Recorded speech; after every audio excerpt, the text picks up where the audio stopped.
Bonjour et bienvenue dans ma vidéo comment devenir un compositeur. Donc un compositeur 3D VFX, pas un compositeur de musique. Alors pour commencer, pour moi le premier grande qualité d'un compositeur, c'est le sens du détail.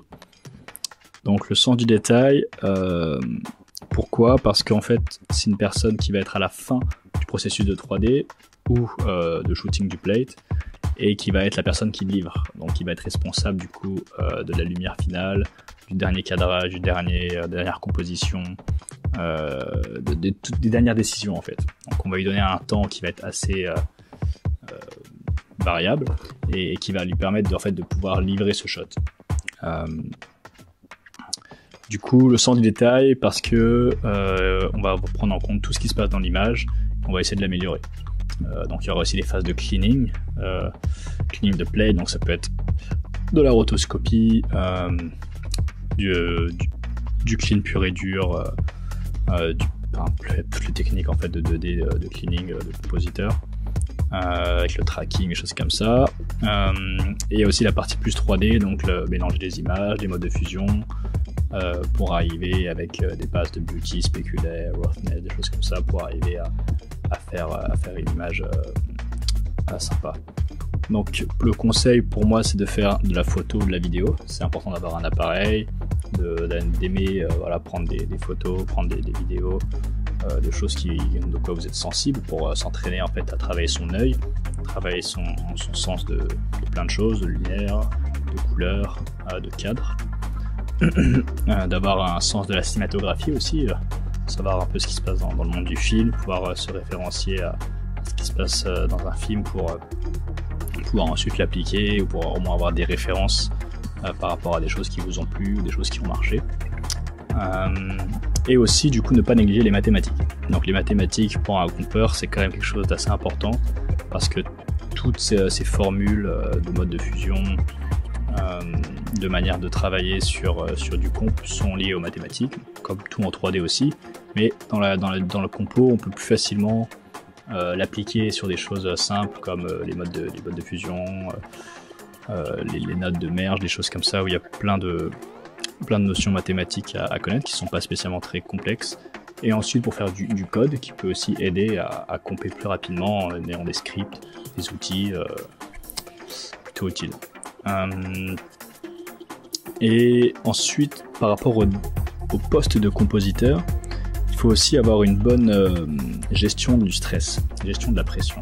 Quelque chose que j'ai remarqué avec beaucoup d'expérience maintenant sur ce studio-là. Bon, j'ai pas non plus 10 ans d'expérience, mais sur ce que j'ai vécu en tout cas en studio, c'est quand même un poste qui est extrêmement exposé en termes de responsabilité. Et du coup, comme il doit livrer le shot qui va être ensuite diffusé, ou qui a peut-être passé en étalonnage, mais qui est très proche de la diffusion, il y a une gestion de responsabilité qui peut être assez stressante, donc il faut pouvoir avoir du sang-froid, prendre les bonnes décisions par rapport au temps donné pour pouvoir livrer le shot. Aussi pouvoir dire ok, là je peux pas faire la chose parce que j'ai besoin d'éléments peut-être qui viennent de la 3D, ou se dire ok, là il y a peut-être moyen de travailler dessus et d'arriver à un résultat cohérent. Donc le manage les bons compositeurs que j'ai rencontrés sont des gens qui ont beaucoup de sang-froid, qui savent prendre des décisions, qui savent quand revenir dans la 3D, et tout ça sans laisser place aux émotions, par le fait de livrer le shot, et du coup d'avoir des producteurs et des coordinateurs qui seront derrière votre dos à vous demander constamment où est le travail et où est-ce qu'on en est. Parce que pour eux, ils n'ont pas spécialement envie d'entendre ce qui s'est passé avant le compo, puisque maintenant on est au stade de compo et qu'il faut livrer peut-être la semaine prochaine. Donc le mieux c'est qu'est-ce que tu peux faire en une semaine pour livrer.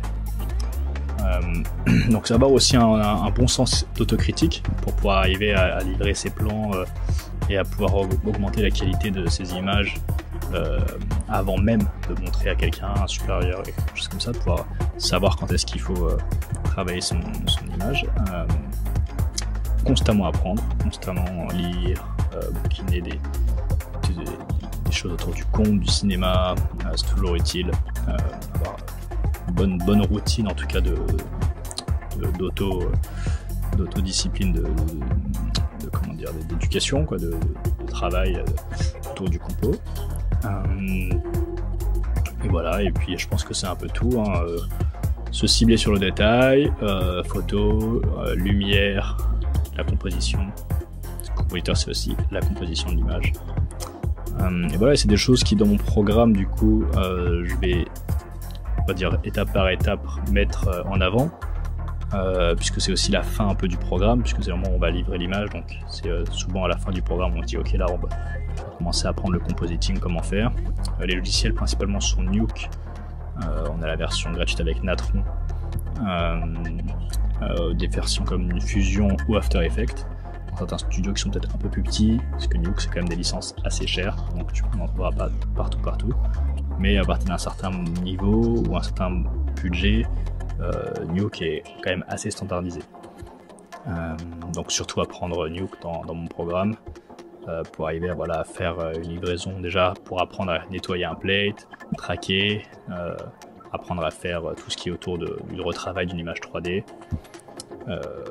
tous les modes de compression et toutes les choses qui sont autour aussi de la post-prod qui sont utiles à savoir. Voilà. Donc je pense que c'est tout pour le métier de compeur. Il y a beaucoup de choses à dire puisque c'est un métier qui englobe énormément de tâches, donc plein que j'ai pas dit et plein d'utilités que j'ai pas dit non plus. Mais voilà pour la vision générale du métier. En tout cas, merci d'avoir regardé et à la prochaine. Merci.